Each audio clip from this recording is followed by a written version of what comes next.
Ukraine has this long history of engineering and aerospace engineering. It's terribly ironic that a lot of the jets, the planes, were designed and even built in Ukraine that Russia is using against Ukraine now. Hi, everybody. This is James with Why Ukraine. Thanks for watching my channel. I've been taking a break from most of my long-form videos over the past 6 months, largely because of the power outages. They caused just a huge interference problem here and all over Ukraine. And then, I needed somebody to do it with, because I'm not comfortable just speaking on my own for 15 or 20 minutes at a time. I think that's boring. So I found someone who I think you'll be interested in, and who I think I can continue to do little programs with and conversations. And this is our first conversation today. I hope you enjoy it. What are you doing to help Ukraine, or trying to do? I mean, we're all doing something. Everybody here in Ukraine is, if you're making trench candles or donating money, or, or at least what are your plans? What do you want to do to help Ukraine? What I heard. Yes. When war started, I was also trying to join military, but they deny me. I have a courses. I tried to shoot from Musin gun, from AK-47, from many kind of weapon, but they deny me because they say I have bad eyes. As they check somehow, and they you not. So I was upset a little bit, and then I was like, okay, then I can use my skills. So I was working mostly with refugees. How it was like for especially first days, first 2 months, first 3 months was very chaotic and very let's say many things was well organized, but many things need to some individual step in. Yeah. So I was normally how I was doing, I was trying to find some houses for relocated people, for refugees. Then it was this limit finished. For example, you go to the city government and ask, do you have some abandoned house? Do you have some houses, maybe owner abroad or whatever? This was very effective, but after some time, because war not war in Ukraine, still private property here is untouchable. As far as you open the door of car or open the door of somebody home, you go to prison because it's a private property. But it was thousands of people, and it was you just go to the main rail station and you can find like thousands of people really. That they you can easily see who is a refugee, so you don't need to even ask. If you see like lost people with big family, for example, that's how. Then I find, of course, with time it was better process. There is an app with relocated people, and they write information what they want, so it's like very good, but this comes like in April, much later. So now I find if I search for refugees, I always use this app. It's very, very effective. And if I need, but then I decide like, okay, this is I need to find something permanent for refugees, because people already in stress. They need something like stable in life. So I was trying to find I was invested my money, also trying to find the investors who can be like from little bit volunteering business perspective. Let's say who can buy property like $1,000-$2,000 on own name, like foreigners, because I used to work with foreigners, so mostly people who was listened to my like who was interested from Facebook, from YouTube, it was foreigners. And if somebody interested to buy some property, like very affordable prices, I was working as a lawyer. I would just make like agreement, English, Ukrainian, like lease for 3 years. So people know that they not come for 1 month, they come for some decent time to recover life. Yeah. But now I want even more. I want more because it's how to say, now I just working with this. I have a person from USA. It's very interesting story. I watching several videos, and I always like maybe overreact because it's so touching story sometimes. And it was one story from Chernihiv district. It was a Guardian who makes the story. And it was older lady in this video. Actually, I gonna send you video in the end of this our conversation. And this lady, she lose a house. Her son was killed in her own eyes by Russian military. And she was thrown in the river, lady 86 years old, but managed to survive. We talk about February. And they say, like, shoot this old woman. And no, she was witness. She telling everything as it was. But somebody say, no, just throw her in river. She probably gonna die. But she managed to survive, and she tells the story in Guardians, very like famous in the river in Chernihiv in February. Yes. And she was there all night, as I understand. Somebody find her in the morning because she barely walked. She already had problem with legs, but she miraculously survived. And what was interesting, I watched this video and I was like, okay, I'm gonna use my skills. I'm gonna find her. Was nothing in this video. Where she from? What her name? Just nothing. Chernihiv. I mean, Chernihiv just is a big, image. Just big image. City. Yeah. But they notice. I contacted journalists. I find like at least 3 villages where they film it. This was enough for me. So I basically find her, and I post about this story. And this American man contact me and he say, I have colleagues. He's IT worker. I have colleagues in Lviv. We want to help this woman. So I give a contact, and they did great job. They rebuilt all house. It's a small miracle, let's say. And now this person contact me again because I posted again YouTube videos that I want not like only find temporary place. I want to start some small project. Yeah. I don't know if it's work, if it's not, but at least to try. Yeah. Because in each city in Ukraine there is unfinished big building. We talk about 1,000 square meters, like 2,000-3,000 unfinished building, or maybe buildings that keep it on city balance but empty. So it belongs to the city, but it's just sitting there. Belongs to city, belongs to state, but nothing going on inside. And this small, I talk about small cities like 30, 40, 50,000 citizens. They mostly doesn't have a budget to do something with this property because they have much necessary list like schools, medical supplies. They have much more, and they don't. Maybe they have too much questions that they don't see opportunity over there. I see very big opportunity. Yeah. And he say, I will participate with you in. And when I heard that he again interested, I'm confident that this person, like, he have really good team in Lviv. They are super professional. They just put everything in advance and go themselves and do. So I was like, wow, this was, but we will see. It's too early to judge.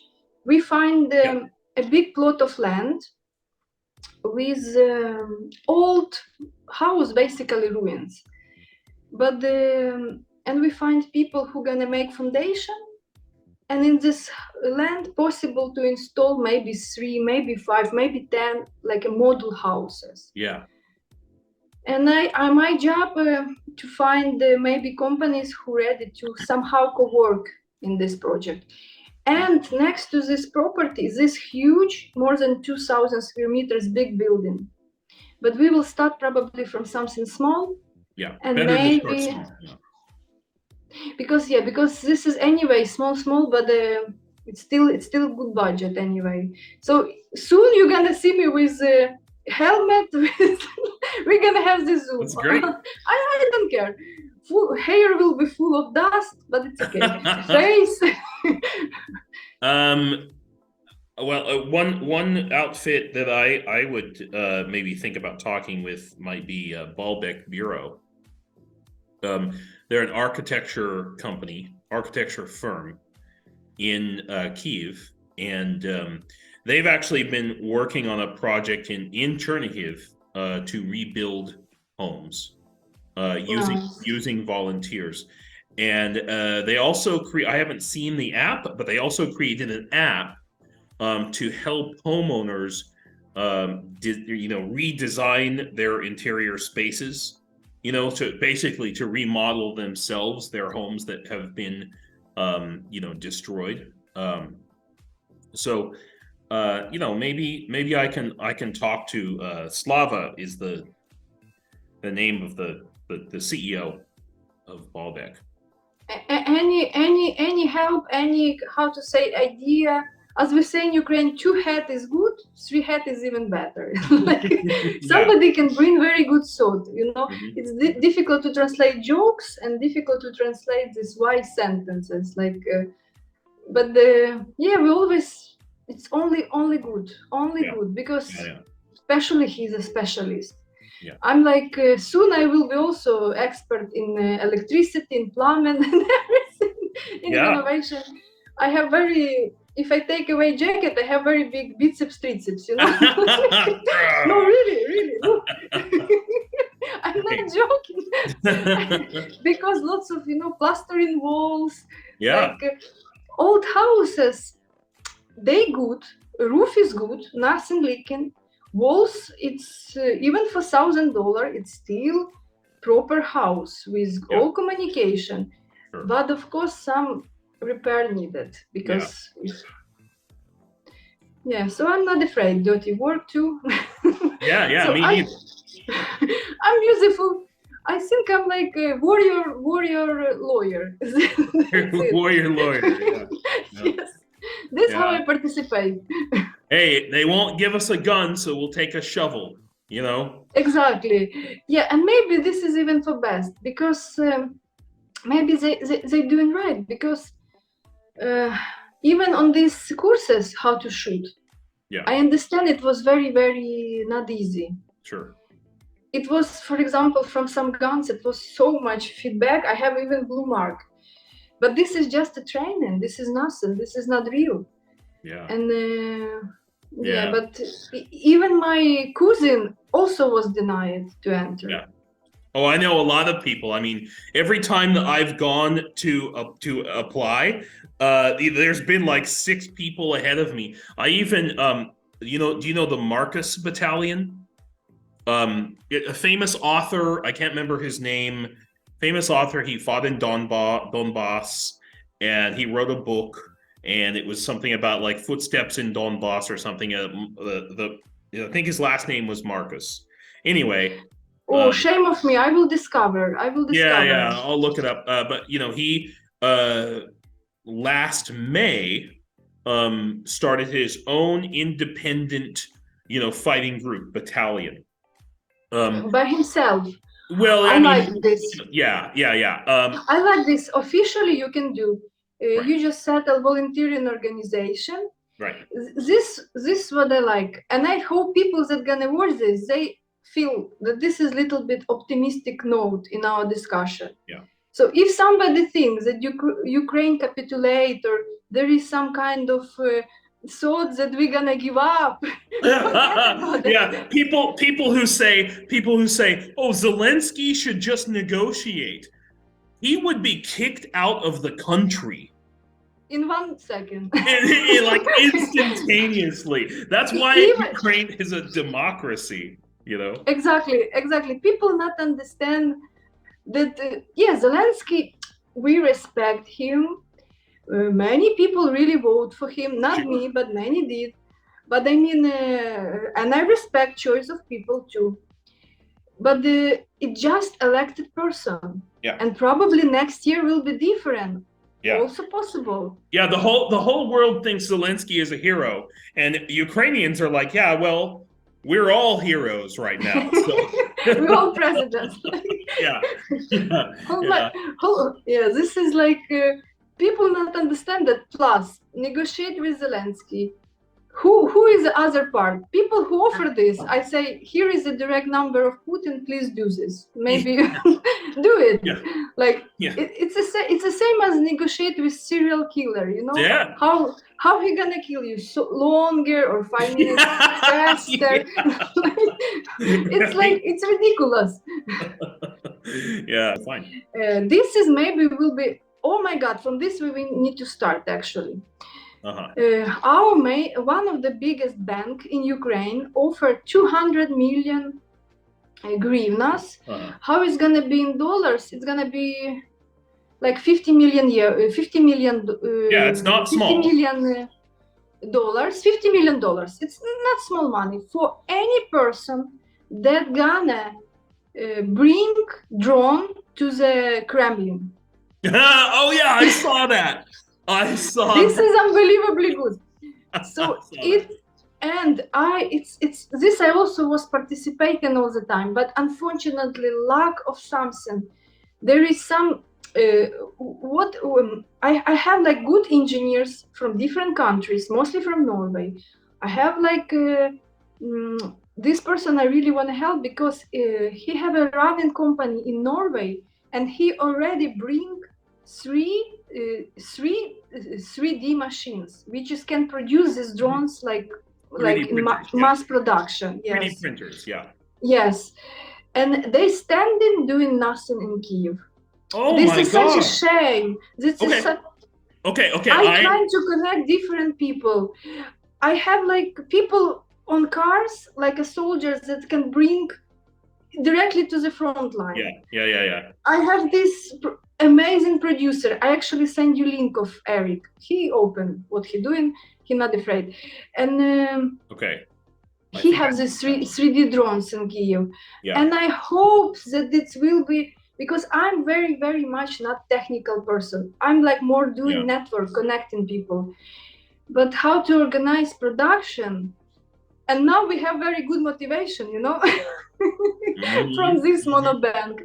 $50 million not lying on the floor. So people abroad, who is good engineer, who want to run small drone factory, equipment there, worker, engineers, Ukrainians, very good one there. Just probably, of course, need some kind of investment in all this process and somebody who physically gonna do this. So it's very interesting that you brought this up, because the meeting, the reason I had to start a little bit late today is because I just had a meeting with UA Drone School. Okay, and they are setting up their own factory to build drones. And the reason that they were late to their meeting with me is because they were just finishing up putting together a package of Kamikaze drones to send to the front line, to send to Bakhmut. Oh my God! I wish to give them all information and let them unite. You know, this is the power of network. We need to make this connection. We're gonna make this connection, and because they need those 3D printers. Oh my God! I'm so happy. They need those 3D printers. Every day that I know that they're standing and doing nothing, it's like a heavy baggage. I cannot sleep normally. I cannot eat normally. I have this thought. I spread everywhere. I post everywhere, but so far, yes, I find some small connection, but nothing real. There is no production. Okay, I'm actually messaging them right now. I'm so happy. We'll and people abroad, if you want to make a cool brand of drone, best in this world, to defend democracy in the future too, welcome to Ukraine. Everybody talented, new Elon Musk, sorry. Yeah, it's new gonna Elon come. Musk, we waited for you. Be brave. Well, it's very interesting that Ukraine has this just so much collective effort. Everybody comes together. Everybody pitches in, You know, it was remarkable. The first days of the war, you know, I went to the volunteer centers, and there's just a ton of people, and everybody's doing something, loading up food, medicine, making camouflage nets. I mean, whatever anybody could do. You know, there were too many volunteers. You know, exactly. If anything, but now, you know, now it's still many volunteers, people more professional in small segments that they doing, they like little bit improving. Yeah. But still we need like few Elon Musk. Welcome to Ukraine. Yeah. If you feel, if you're confident like in your skills, engineer, yes. Right. Or I think Ukraine now is a very interesting platform for that. Welcome. Relocation, residency issue. I will help from my small part, but it will also help. Yeah. Some kind of like person don't worry about where to sleep, where to live, and legal status, or maybe even organize like registered company or brand, whatever. Doesn't matter. I will help with this. There is not interest in I will help only government fee to register brand and do this. I think that as we come out of this war, you know, I know there's these horrible things that have happened, but Ukraine is going to come out stronger. You know, first of all, obviously, we're going to get investment. There's going to be a lot of rebuilding from the EU, from the United States, but also this war has, let's say, the development cycle of, let's take, for example, drones. Okay. Yes. Ukraine is becoming. It used to be China was the world leader in drones. There's so many different drone companies in Kyiv who are rapidly developing new things faster than you can imagine, and all kinds of stuff. And Ukraine. It's very interesting. Ukraine has this long history of engineering and aerospace engineering. It's terribly ironic that a lot of the jets, the planes, were designed and even built in Ukraine that Russia is using against Ukraine now. You know, and the Moskva, the big, you know, ship that was sunk was originally designed and built in Ukraine. It's there. So Ukraine has this long cultural tradition throughout all of the 20th century of engineering, and my experience is that has not gone away. In fact, it's even nowadays, like Musk space trips, part of the equipment made in Dnipropetrovsk. Yeah. So it's a really long history and modern history, and I hope we're gonna have such an effective weapon, such effective drones that any Russian mother gonna watch and scary to send. Oh, do you hear me? Yeah, you're fine. Sorry. So, and you see, this is really was scary. Yeah. Even my phone started to shake it. No, you see how important and how strong power of the word. Yeah. So now our conversation, it can be so much function. I really believe, even in Bible it said like, and first was word. So important, like I believe in that. Because I witnessed it in my small YouTube channel. I have like 3 kinds of miracles just because I posted. And really miracles for somebody's life. So I so much believe in power of YouTube and the internet. And if Ukraine gonna have super drones, and if Ukraine gonna have super weapon, this is only one chance to win in this world. It must be each Russian need to know that as far as they step on our land, they dead, and no discussion.